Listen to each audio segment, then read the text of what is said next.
And so again, the whole premise of this week is to begin the processes of, some people call it process, your step one, what creates your bias. So many people, and I'm impressed with the people that participated, and I shouldn't be surprised, because nobody in here is new and should always have at least one bias creator ready moment in the ready aim fire sequence, or step one in that step one series we've done in track 4, right? So let's go to the top, and Mark and I added this in: context trading above or below similar to the line in the sand. So if you're above the line in the sand, you're bullish. If you're below the line in the sand, you're bearish. I like that. Pretty simple. Here's another one talking about simple, one from Carl. And he says larger volume. And I'm going to make these larger or smaller. Don't take offense. The bigger ones aren't necessarily more important. It's just kind of like a cloud, what do they call that? Cloud map, I think. Larger volume. Sees larger volume comes in. Helps them understand, I would imagine. Gets his attention to get him bullish or bearish. Here's one by Dave. He says, sell buy absorption in a thin spot below or above a volume area. So if you got sell absorption in a thin spot above volume area, you're bullish, correct?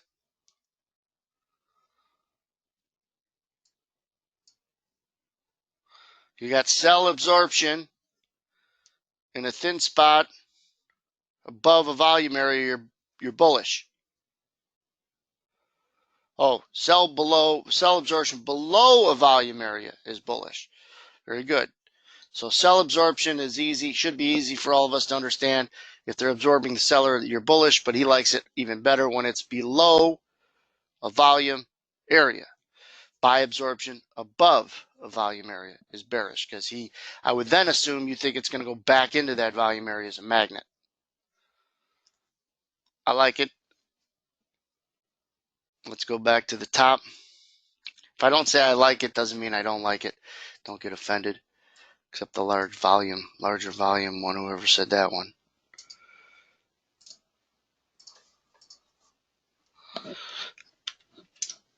Bid offer, supply, and demand by Paul. On the dome or the footprint, Paul? I'm not looking to understand all of this like the person who mentions it. Just a brief explanation.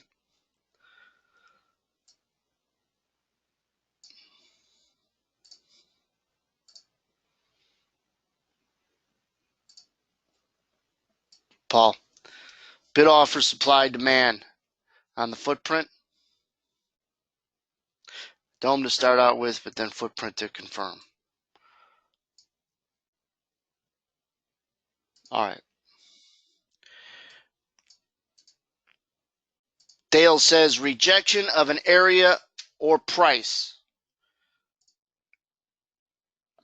This should be interesting for everyone. It's interesting to me. If it's not interesting to you, I think then a plumbing school near you is your choice. Rejection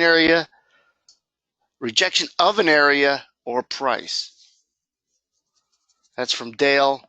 Dale's from Arkansas, but we won't hold that against him. Rejection area or price.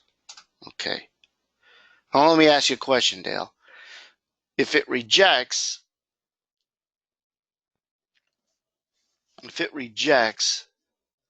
do you have something simple that tells you that was a rejection?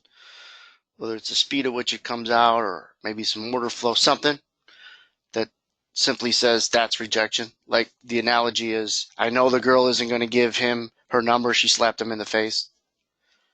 Do you have that kind of moment when trying to define rejection? And as he answers, let's go on to the next one. Yes, he says speed or long, up, down, up, bar. Very good. Bruce from Indiana, and we will hold it against him.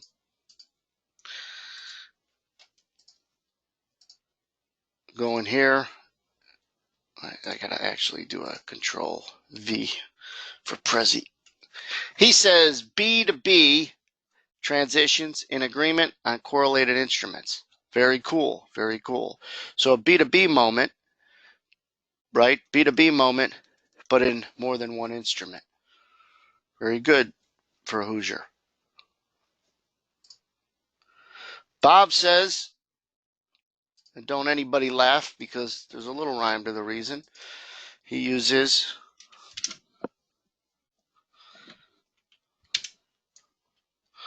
Bob won't even let me paste it in here. Indicators. And there's nothing wrong with indicators because he's got some confluence of just simple moving averages. And if you keep it simple, I have no argument for you. Get you bullish, get you bearish. Gives you an opinion, you're consistent. Good for you. California Bob. If you didn't know Bob, you wouldn't like him. No, I mean, once you meet him, you like him. Right, Bob? Next up, well, it's Mark again. He likes to talk to me more than my wife during the day, so he has to put in two, but in his defense, I asked him for it. Context derived from value areas of previous day or multiple day composites. Nothing wrong with that. Let's throw that in there. Ooh, another one from Bruce. There's nothing wrong with multiple examples. Cumulative delta trends. Cumulative delta trends.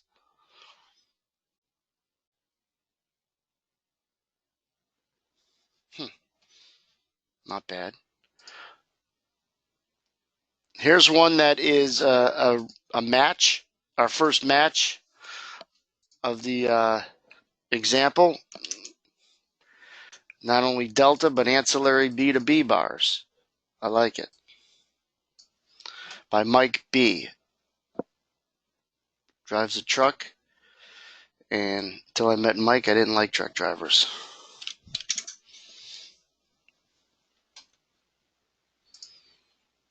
Dan from Washington, still in a cloud over the Capitals winning. I told him, get over it. They don't pay you.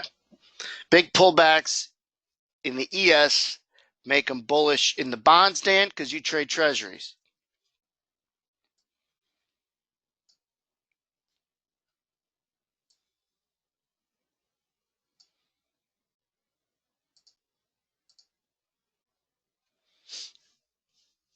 That's by, yes. So big pullbacks get some opposite the bonds. And can I mention how the size you're up to in the bonds?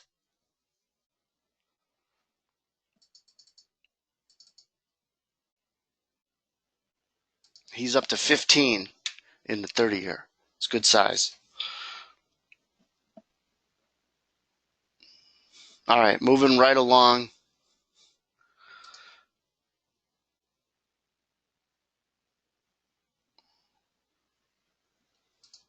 to Chuck, Canadian Chuck. He's from Canada, and I do hold it against him. Just kidding, Chuck. Maybe not. I like Chuck. I might be going to Canada soon, if you let me in. The news is for sure, he says he likes to use Carl's idea of finding a 2,000 share chart or larger depending on the volume. But news that I started off with for sure is what Chuck says. Going on to Peter, we know who Peter is. If you don't, you should. He's related to Hugh Hefner. And if he's not, if he doesn't look like you, he acts like you, for sure. He says significant expectation beat or miss in a macroeconomic number like jobs, GDP, or CPI. That's one of his. That's one of his criteria. I like it. He's got a couple. Price divergence between cumulative delta and price. Back from Carl.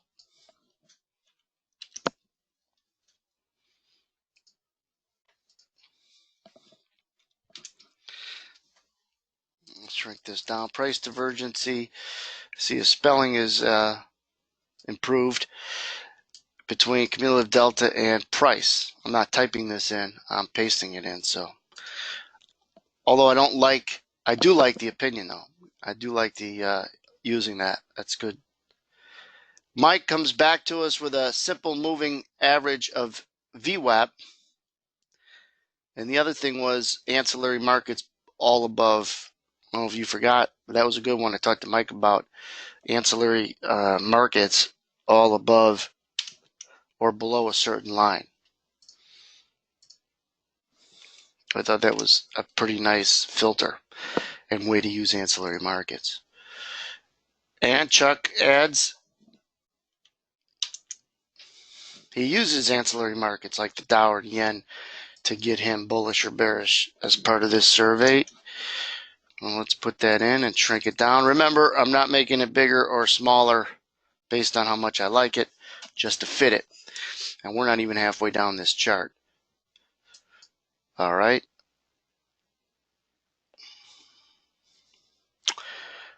Government reports like the jobs report we have. It's a good one. Here's one that's a new one, but by Peter. Doesn't look but acts like Hugh Hefner. And he says consecutive days of new highs or lows in stocks. For example, the advanced decline line. Let's throw that one in there.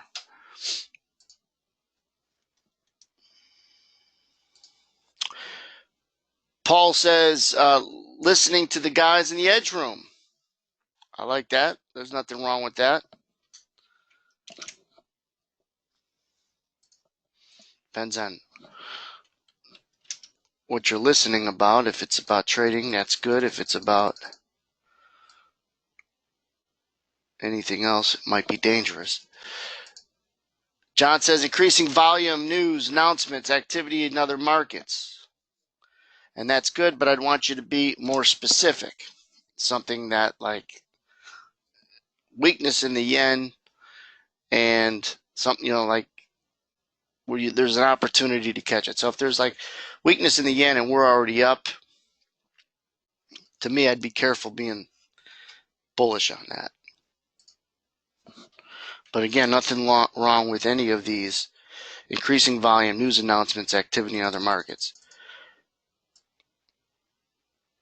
And again, I'm recording this, and this is all going to be viewable. I like this one too by Peter. Like Hugh Hefner, he keeps coming back for more. And he says, put call ratio trending higher. Let's find a spot for this. Too many puts, bought.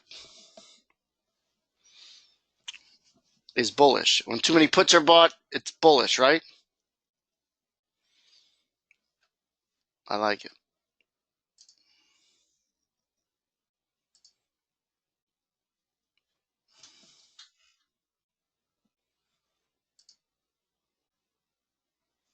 Stan says failure to follow through, such as a head fake followed by a strong reversal and having a weak retracement. Let's put that up there.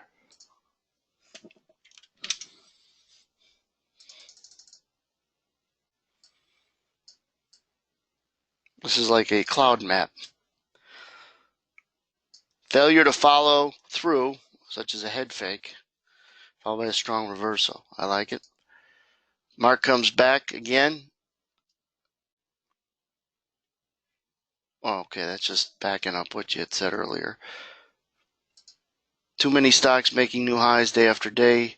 Too many bulls in market, and he is bearish. Let's copy that one. Kind of like Viagra when that was introduced for Hugh Hefner. He keep coming back for more. That's where Peter is. Not that he uses Viagra, but Hugh did. Too many stocks making new highs day after day, says too many bulls in the market. I like it.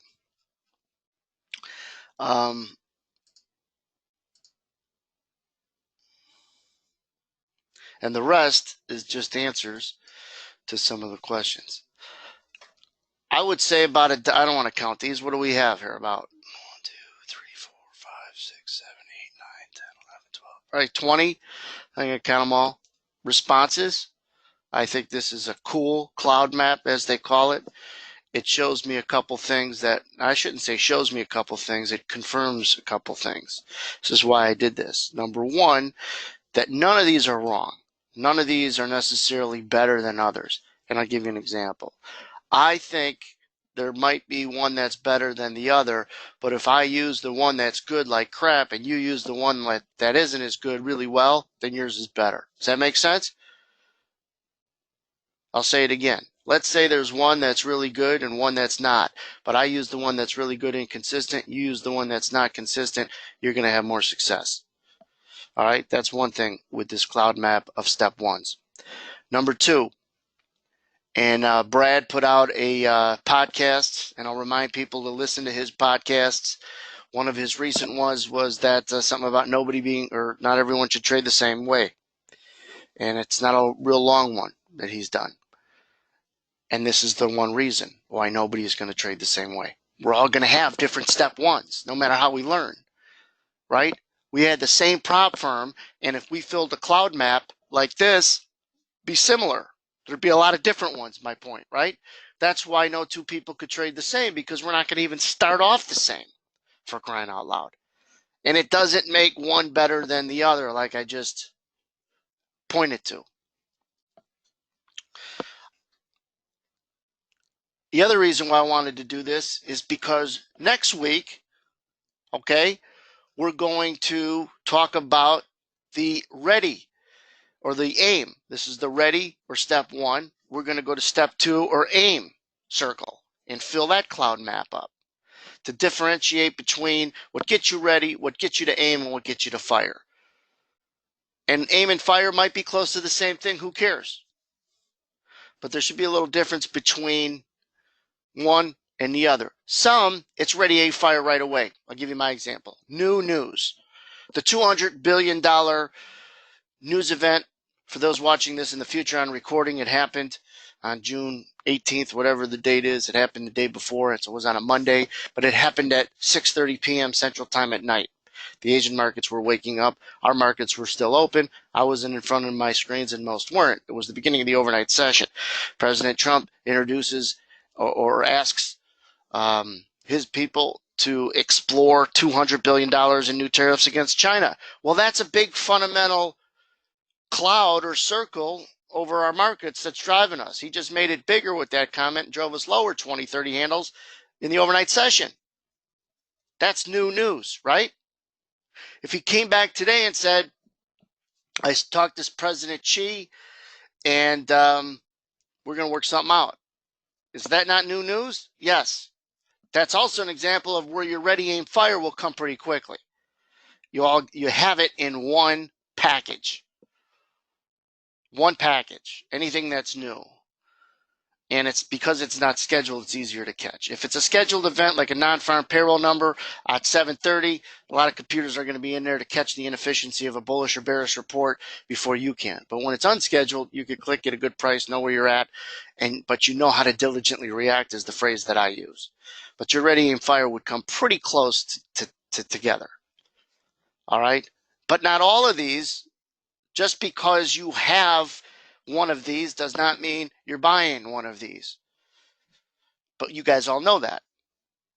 It's important to talk about it, to hear other people's, to be consistent at knowing when you trade, it's because of one of your step ones. You don't have to just have one, obviously. I don't just have one. I just wanted to show an obvious one for example's sake. Something that, I'll give you my opinion, something that jumps out at me, somebody else's. I want people to think about this, and you could type in the name of the one that you like and didn't think of. I'll tell you mine.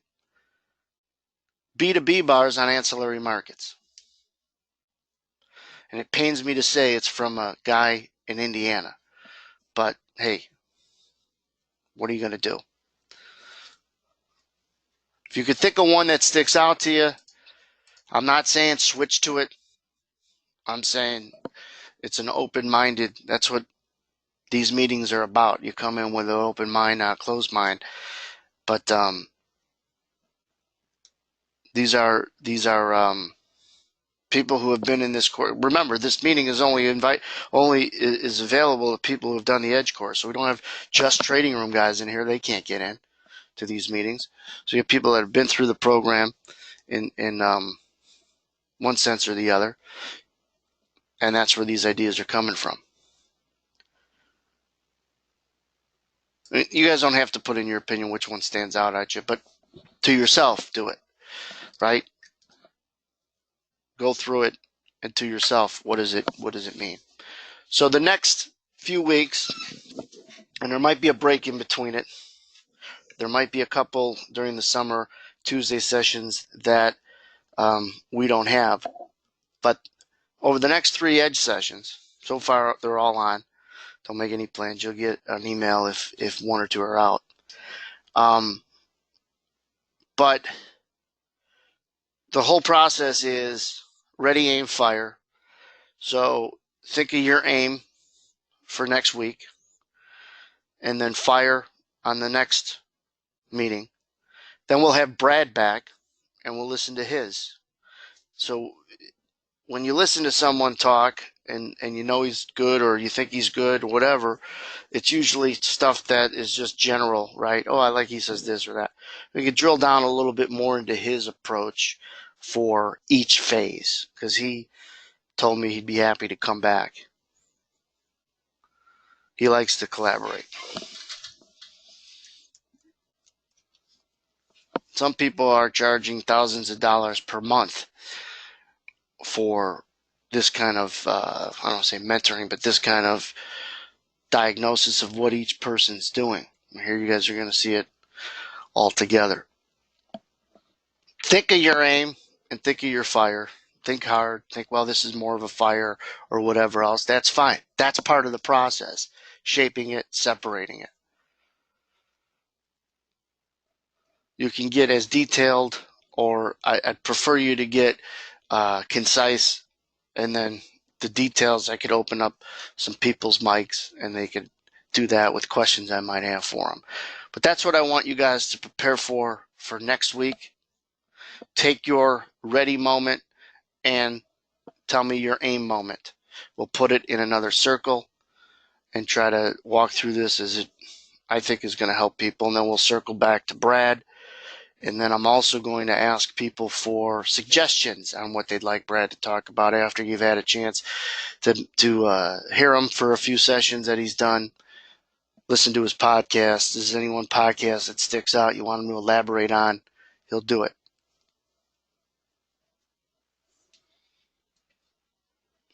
We'll see you guys in the trading room tomorrow. I'm going to stop the recording